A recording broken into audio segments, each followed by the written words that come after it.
교재 77페이지 보겠습니다. 8장에서 에스겔은 환상을 통해 예루살렘 성전에서 벌어진 우상 숭배와 타락한 백성들의 모습을 목격합니다. 성전에는 질투의 우상이 있었고 벽에는 곤충들과 가증한 짐승의 그림이 그려져 있었으며 태양을 숭배하는 무리들도 있었습니다. 9장에서 하나님께서는 크게 분노하시며 성읍을 관할하는 사자들을 부르시고 백성들의 행위대로 심판할 것을 명령하십니다.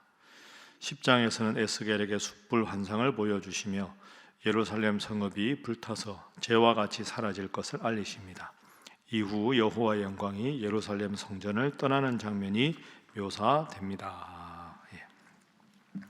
말씀드린 대로 에스겔은 바벨론의 포로로 잡혀갔습니다. 하나님을 섬기지 않고 하나님 앞에서 심판을 받아서 바벨론이 예루살렘을 함락시켰을 때, 그리고 침범했을 때 1차, 2차, 3차로 포로로 잡혀갔는데, 그 포로로 잡혀간 무리 중에 에스겔이 있었습니다. 그러면 고국에서 살다가 하나님의 심판을 받아서 바벨론의 포로로 간 사람들, 그 사람들은 계속해서 하나님께 대해서 불만이 있는 겁니다. 왜 하나님이 우리를 심판하시나? 우리가 도대체 뭘 그렇게 잘못했나? 왜 하나님은 하나님의 백성인 우리들을 이 땅에서 포로 생활을 하게 하시는가? 그것에 대해서 자신들의 잘못은 생각하지 않고 하나님에 대한 섭섭한 마음만 가득했습니다. 그들에게 내가 왜 너희들을 이 이국에 와서 포로 생활을 하게 했는가? 왜 이런 비참한 생활을 내가 허용하고 있는가? 이에 대한 하나님의 대답, 너희들이 어떤 잘못을 했기에 내가 이렇게 하는 것이다 라는 대답이 오늘 8장부터 10장까지의 말씀입니다. 자, 8장 6절 보십시오. 자, 8장 6절 함께 읽어봅니다. 시작. 그가 또 내게 이르시되 그들이 여기에서 크게 가증한 일을 행하여 나로 내 성소를 멀리 떠나게 하느니라. 너는 다시 다른 큰 가증한 일을 보리라 하시더라. 아멘. 예루살렘에는 예루살렘 성전이 있습니다. 하나님은 예루살렘 성전에서 하나님의 눈과 귀를 그 성전에 고정하시고 기도하는 자의 기도를 들으시는데, 6절에 보면 나로 내 성소를 멀리 떠나게 하였다. 내가 너희들을 내 앞에서 예배하는 그곳에서 함께 있고 싶으나 내가 떠난 게 아니라 너희들이 나를 내 성전에서 떠날 수밖에 없게 만들었다. 이유가 뭐냐? 그들이 여기에서 크게 가증한 일을 행했다. 가증한 일은 우상 숭배하는 일입니다. 하나님 앞에 예배드리는 성소에서 도리어 우상 숭배를 했다. 너는 다시 다른 큰 가증한 일을 보리라 하시더라. 7절 보십시오. 그가 나를 이끌고 뜰문에 이르시기로 내가 본즉 담에 구멍이 있더라. 그가 내게 이르시되 인자야 너는 이 담을 헐라 하시기로 그 담을 허니 한 문이 있더라. 그들이 행하는 가증한 일을 보라. 자, 10절. 내가 들어가 보니 각양 곤충과 가증한 짐승과 이스라엘 족속의 모든 우상을 그 사방벽에 그렸다. 그러니까 지금 하나님이 예루살렘 성전에서 왜 떠나셨는가?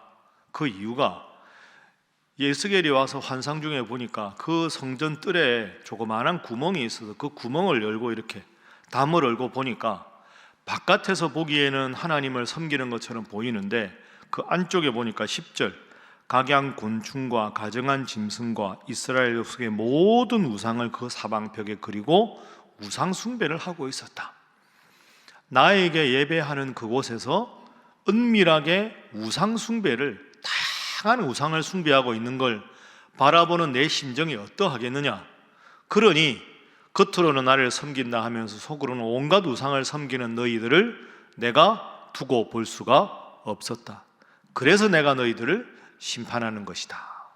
하나님이 가장 싫어하시는 우상 숭배를 이들이 행한 것입니다. 그래서 오늘 첫 번째 기도 제목은 오직 하나님만 섬기게 하소서 하는 것입니다. 오직 하나님만 섬기게 하소서. 겉으로 보면 누가 봐도 하나님 앞에 예배드리고 제사드리는 곳인데 은밀하게 들어가 보니 각종 다양한 우상을 섬겼다. 오늘 우리에게 적용하면 겉으로는 하나님을 잘 섬기는 것 같은데 남들이 보지 않는 내 마음속에는 하나님보다 내가 더 의지하는 무언가가 있고 하나님보다 더 내가 믿는 무언가가 있다면 그것이 바로 하나님께서 가장 싫어하시는 우상숭배의 모습이다. 8장, 9장, 10장 계속 그 내용이 나옵니다. 자, 저 뒤로 가서 10장 한번 보십시오. 결과가 어떻게 되느냐? 10장 18절 여호와의 영광이 성전 문지방을 떠났다. 하나님께서 성전을 떠나셨다. 그룹들 사이에 머무르니 그룹들이 날개를 들고 내 눈앞에 땅에서 올라가는데 그들이 나갈 때 바퀴도 그 곁에서 함께 하더라. 이 함께 하더라라는 말을 원문으로 보면 함께 떠나갔더라 이런 뜻입니다. 그러니까 18절에 하나님의 영광이 문지방을 떠나고 하나님의 영과 함께하는 그룹들 19절 바퀴들도 다 떠났다. 하나님 앞에 우상 숭배하니까 하나님의 영광이 떠났다. 하나님이 이스라엘과 함께하지 않으신다. 그러니 하나님 앞에 심판을 받을 수밖에 없게 된 겁니다. 문제는 뭡니까? 우상 숭배다. 그럼 왜 이스라엘 백성들, 더 구체적으로 말하면 남유다 백성들이 우상 숭배를 하는가? 자, 지도자의 잘못입니다. 다시 앞으로 가겠습니다. 8장 우리가 아까 10절까지 읽었는데요. 자, 8장 11절, 12절 두 절도 함께 읽어봅니다. 시작. 이스라엘 족속의 장로 중 70명이 그 앞에 섰으며 사반의 아들 야사냐도 그 가운데에 섰고 각기 손에 향로를 들었는데 향인이 구름같이 오르더라. 아멘. 자, 아까 우리가 9절, 10절에 우상숭배했다 이렇게 말씀을 나누었습니다. 그런데 우상숭배를 주도한 사람이 누구냐? 11절 이스라엘 족속의 장로 중 70명이 그 앞에 섰다. 각종 곤충 우상을 그려놓고 각종 우상숭배하는 그림을 그려놓고 그 앞에 우상숭배한 사람들이 누구라고요? 이스라엘 족속의 장로 중 70명 지도자들이 먼저 우상숭배를 한 겁니다. 그러니 우매한 백성들이 지도자들을 따라서 우상숭배를 한 거죠. 11절에 이름이 한 명 나옵니다. 사반의 아들 야사냐도 그 가운데에 섰다. 사반의 아들 야사냐가 누구냐 하면 왜 사반의 아들 사반이라는 사람을 왜 썼느냐? 그 이스라엘 역사에서 가장 위대한 왕 중에 한 사람이 요시야 아닙니까? 요시야.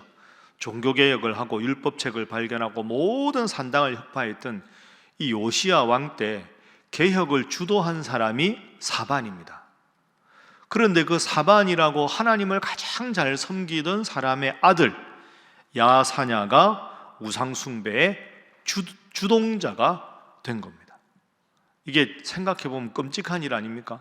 아버지는 우상숭배하던 모든 단을 척결하고 가장 하나님 중심으로 살도록 왕을 독려해서 하나님 앞에 바로 서게 했는데 그 아들은 이렇게 우상숭배하는 주동이 됐는데 버젓이 한 게 아니라 겉으로는 하나님 잘 섬기는 것처럼 하고 속으로 들어가니 장로 70명을 주동해서 선동해서 우상숭배를 하고 있었다.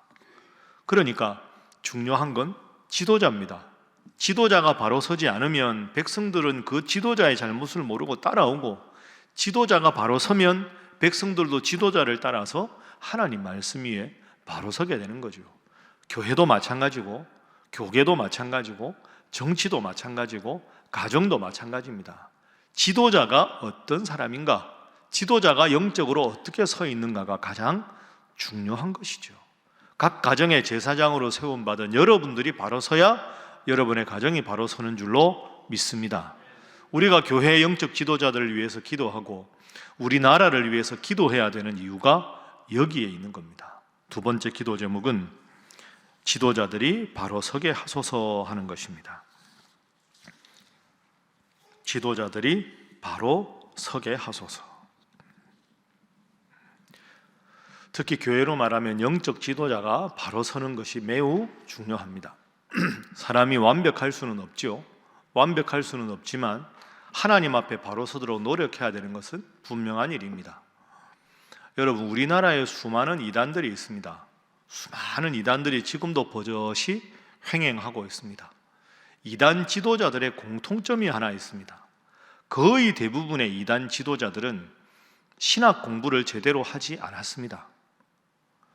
신천지도 마찬가지고요, 지금 하나님의 교회도 마찬가지고 다른 이단들도 마찬가지입니다. 여러분, 제가 신학교를 졸업했다, 신학교 교수 출신이라는 걸 자랑한다는 게 아니고요, 우리가 북한 가끔 이렇게 토요일 날 아침에 KBS 보면 북한 소식 들리지 않습니까? 아이들이 김정은 나오면 막 웁니다. 그 참 어떻게 보면 무서운 거 아닙니까? 그죠? 사람이 어떻게 세뇌되느냐에 따라서 얼마나 무서운 존재가 되는지 모릅니다. 지도자가 바로 서야 나라가 바로 서고요, 교회 지도자가 바로 서야 성도가 바로 서는 겁니다. 여러분이 정말로 열심히 기도해야 되는 이유가 여기에 있는 거죠. 그래서 신학교를 졸업을 훌륭한 곳에 했다고 신학 박사 과정에 신학 박사라고 해서 목회를 잘한다, 이런 뜻이 아닙니다. 최소한 옳은 것과 그런 것을 구분하고 말씀을 바르게 해석하고 성도들에게 바르게 말씀의 꼴을 먹이려고 노력하는 근본적인 태도에 변함이 없어야 된다 하는 거죠. 여러분들이 새벽마다 나와서 하나님 말씀을 읽고 말씀에 대해서 바르게 깨달아야 여러분의 자녀들이 영적으로 바로 서지 않겠습니까? 첫 번째는 우상 숭배를 멀리하고, 두 번째는 그 일을 위해서 영적 지도자가 먼저 하나님 위에 바로 서는 교회, 하나님 앞에 세움받은 정치 지도자가 바로 설 수 있도록 기도하는 여러분 되셔서 우리가 속한 모든 공동체가 하나님 기뻐하시는 공동체가 되고, 오늘 본문처럼 하나님의 영광이 떠나는 불상사가 없도록 간절히 기도하는 여러분 되시기를 주님 이름으로 부탁합니다. 자, 그런데 이 우상 숭배하는 지도자와 무리 중에 소수의 의인들이 있습니다. 9장 4절 말씀 보십시오. 9장 4절 말씀,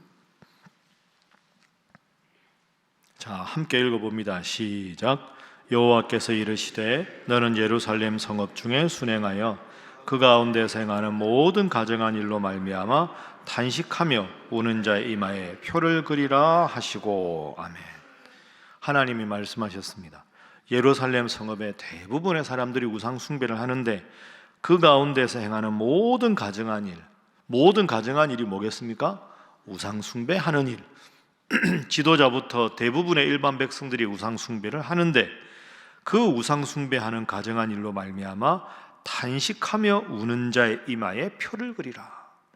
탄식하며 우는 자, 하나님을 섬겨야 하는데 하는 안타까운 마음으로 그래도 하나님만 섬기는 사람, 이마에 표를 그리라. 왜 이마에 표를 그리느냐? 여러분, 사람이 안타깝게도 다리 한쪽을 잃은 분도 있을 수 있고 팔 한쪽을 잃은 분도 있을 수 있는데 이마가 없는 사람은 없습니다. 이마가 없다는 것 이미 죽은 목숨이라는 뜻이죠. 그래서 살아있는 사람 중에 이마에 표를 그리라. 너는 나의 백성이다. 대부분의 사람들이 우상을 숨겨도 너는 이 가증한 일을 따르지 않았으니 내가 너를 구원하겠다 하는 하나님의 백성임을 뜻하는 인치심의 표시가 이마에 표를 그렸다. 세상이 잘못 가도 하나님 말씀 위에 바로 서고, 모든 사람이 악한 일을 간다고 그 길을 가도 하나님 원하시는 길을 향해서 반듯하게 바로 서 있는 자, 그 어떤 시대에도 소수의 의인은 있습니다. 오늘 본문에서 우리에게 말씀하시는 것은 시대와 타협하지 말고 세상 사람들 보고 내 신앙의 기준을 두지 말고 하나님이 기뻐하시는 일에 서라 하는 것이죠. 세 번째 기도 제목입니다. 소수의 의인으로 살아가게 하소서 하는 것입니다. 소수의 의인으로 살아가게 하소서. 여러분, 시대의 타락이 나의 타락을 합리화할 수는 없습니다. 시대의 타락이라고 다 간다고 해서 그 길을 가는 게 아니라 항상 어느 시대에도 하나님의 사람이 있음을 기억하고 이렇게 늘 하나님 앞에 나와서 기도하고 말씀 붙잡고 올바른 말씀 위에 바로 서서 하나님 보시기에 늘 기뻐하시는 자, 하나님께서 여러분을 보시고 복을 주시는 자, 큰 복을 누리는 분 다 되시기를 주님 이름으로 축복합니다. 기도하겠습니다. 하나님, 시대와 타협하지 않게 하시고 하나님 원하시는 길이면 많은 사람이 그 길을 가도 그 길을 거절할 수 있는 때로 믿음의 용기도 허락하시고, 다른 사람에게 기준 두지 않고 항상 매일 읽는 이 말씀의 기준을 두고 말씀 붙잡고 기도해서 나도 모르게 점점 성숙한 신앙인 되어 하나님께서 표하시고 하나님께서 복 주시는 자 되게 하여 주시옵소서. 그런 우리 신일교회 되게 하여 주시고, 우리들 각자를 우리 교회와 가정과 직장과 일터에 하나님 믿는 사람으로 세우셨으니 세상과 타협하지 않고 거룩한 삶을 살아 많은 이들에게 그리스도의 향기를 전하는 자로 살게 하여 주시옵소서. 함께 기도합니다. 주여 믿습니다. 주여 믿습니다. 주여 믿습니다.